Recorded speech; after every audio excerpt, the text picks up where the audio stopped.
It's day one, and here we are already self-criticizing. Yay, go me. When this channel became a thing officially 1 year ago, I never expected the way I review things to change so drastically.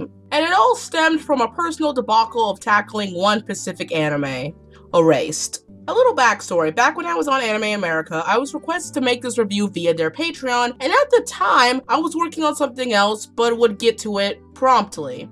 Until I decided to leave. Once I became my own agent, I made it my goal that the first review on the channel would be erased as a way to honor the person who specifically requested me, while in turn being a work that signified the end of a journey for me in order to start afresh, going forth my own path. I remember when making the review how much quality I wanted to put into this video than I normally did. How much I wanted to say and experiment with, and this is where I came to my main hurdle. Erased is a mystery anime, and a popular one at that. By that point, much of the community were already talking about its cinematography and very underwhelming reveal. From my impression, I thought that since everybody and their mother were talking about it, that I would be easily able to talk about the show in full force. But just in case, I decided to try out a new format for the review by making a spoiler-free section in the beginning. Then the rest would go into spoiler territory from there. The ending result? Well, you can look at it for yourself and tell me what you think.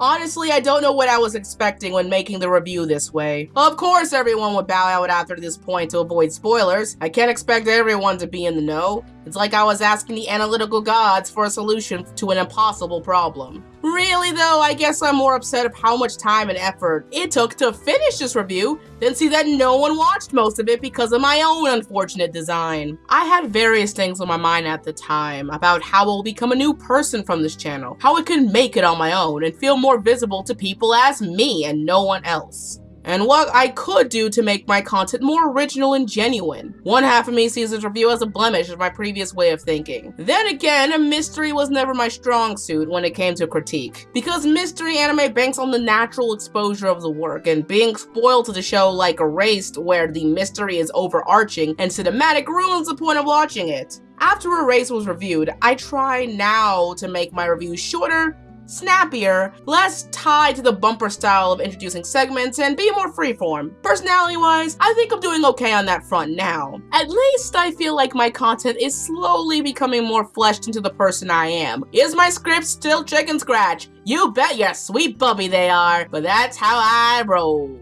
And how I do the roly-poly as the silly, better pronunciating, chicken scratch spelling, loud performer that I want to be. Is that? To keep things short, Erased as an anime changed how I review the medium. Movement, whatever you want to call it. It's a reality check on my insecurities, but a hindsight into what I wanted to do most. Now I hope for only two things. That the person who requested that review someday takes a look at it, flaws and all. And that some people on YouTube will stop making videos telling smaller YouTubers to stop being YouTubers, because what are you guys to say you're off with your money-making selves, sitting here on top of your brown nose and high horses? Jeez. Telling people this and that while sitting pretty, cause I'd like to see you be told off by someone bigger that you shouldn't be on YouTube, and you see how funny that is. I need a bagel. Pizza Bagel Bites. Bite-sized pizzas on wholesome little bagels.